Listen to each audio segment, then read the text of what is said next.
Alright, you read the title. I don't really know the proper terminology in the autism scene, so if I use wrong or offensive words to refer to certain things, please know I'm trying my best and I harbor no malice. When I was 6 years old, I was diagnosed with ADHD and Tourette's syndrome. I work in the special needs scene and have been for about 6, 7 months. I felt like I could identify with many of these children, as I understood their struggles on a personal level. What I did not expect was that I either exhibited or desired to exhibit some of the behaviors I observed in them. Example being nonverbalism, sensory-seeking behaviors, and stimming. At first, I thought this was just curiosity. My internal monologue came up with the realization in this time that curiosity is fine, but you can't do those things because you're not autistic. That was good enough to satiate me. I have an autistic family member, and clearly I am nothing like them. I talk a lot, actually, and I can look people in the eye, and I understand metaphors too. Boom, not autistic, case closed. But then I started learning things, all specifically in relation to autism. That's where I work, after all. More and more often, I started going, haha, I do that. I'd have to ask myself if I was fine with eye contact, or was I really just good at pretending I was fine? And why does sitting in this dark, cramped corner in my dad's apartment feel weirdly calming? And why, every time my friends restrain me, does the world just stop? Like I can finally breathe for once in my life. Slowly, the realization began to rationalize itself in my head. Little pieces of evidence would accrue. For example, autistic people are 6 times more likely to be LGBTQ. I'm non-binary. That's not a definitive verdict by itself, but I also really like Titanfall 2, to the point that I make hyper-niche videos about it using hyper-niche Vocaloid songs. Would you call this a special interest? Would you call my addiction to Vocaloid music a special interest? Maybe the moment where I just accepted, like, yeah, this might genuinely be me, was when I nervously suggested the possibility of me having autism to my coworker. And this is what she said to me. You bring mac and cheese to eat every day. You wear the same black socks every day. You wear the same rotation of clothes. And you have that happy dance stim thing. The weekend after that conversation, I took a few tests, and they all returned, like, maybe? I don't really know. You should ask a doctor. Okay, I probably have autism. Where were all the signs growing up? Oh God, there were so many signs. I can look people in the eye, but is that because I don't mind doing it, or because I've just tricked myself into thinking I don't mind and I've developed a fucking system for it? I don't know. I genuinely don't know. And then there's times I don't want to speak. The other day, I was buying makeup, and I asked this person, yo, what are all these, twos, and, what do they do? I really didn't want to talk in the first place, and now I'm just wishing that I didn't. I didn't have to go through all this trouble. I mentioned earlier something with my friends. And it was one time, we were at a park, and we're doing Beyblades with my friend. He holds on to me. He puts my arms behind my back and taking the Beyblade out of my hand, and in that instant, the world just stopped. It felt like I could breathe. I don't know how to explain it other than I just felt relief that I didn't have to puppet myself around. Somebody else was making the decision for me. And then there's stimming. I don't know how much of what I want to do is repressed. Is there a part of my brain that's that's weird? That's gonna make you look like you have special needs. You shouldn't do that, especially not in public. And that part of my head definitely exists now that I think about it.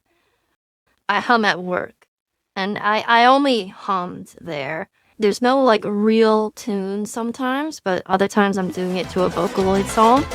If it's to a Vocaloid song, then in my mind I could justify I just have the song stuck in my head. But a lot of the times it's not that as well. It's just a flat tone. I don't know if the microphone picks it up, but I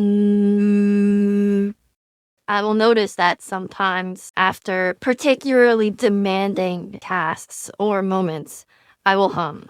Or I will start feel this need in my body to get up and move. When I first started this job, I was like, what the fuck is this feeling? At first, I associated it as like, this job isn't for me. My body is like having a response to these circumstances that I have to balance. Is this what a panic attack feels like? Now I feel a bit more informed on commenting on that feeling. It's probably not a panic attack. It's probably the need for some sort of release.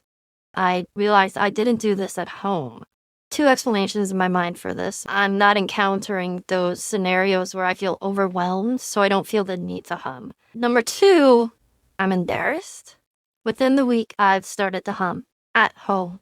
Like when I want to hum, I'm just gonna let myself hum as an experiment. I wanted to understand this feeling more. Obviously, you need to get your hands dirty, so I start to let myself hum. But when someone like walks near me or into the room, I stopped. I'm like pretty certain that shame is a part of it. For my life, I've been told that's not normal. Please just behave, act normal, and neurotypical people don't hum when they get stressed. So I told you earlier in the video, I suffer from Tourette's syndrome. The suffer is maybe not the right word. I live with Tourette's syndrome. If you don't know what that is, I feel a compulsion every now and then to engage in some short behavior that is referred to as a tic. You can recognize your tics. A lot of the times I crack my knuckles. I crack them and they have to pop. If they don't pop, then that like pressure in me doesn't go away. Now I need to have an actual debate in my head. Like, is this a stim or is it a tic? And I can hold it in. I can fight the urge, but I don't. I don't do that because it makes me feel really upset and it hurts. I like to chew things too. I've done that for a long time. I used to do it on my finger.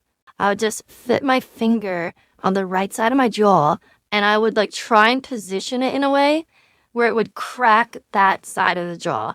It would feel so good, but it hurts. I'm biting my fucking finger.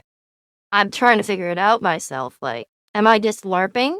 That's what it feels like. Like, I can look people in the eye. I don't have to hum. I can stop myself from humming. I can hold in joint cracking for a little. Is it LARP to say that I have autism? I don't know. I'm still trying to answer this question for myself. Very recently, I've started to like tell these things to my friends.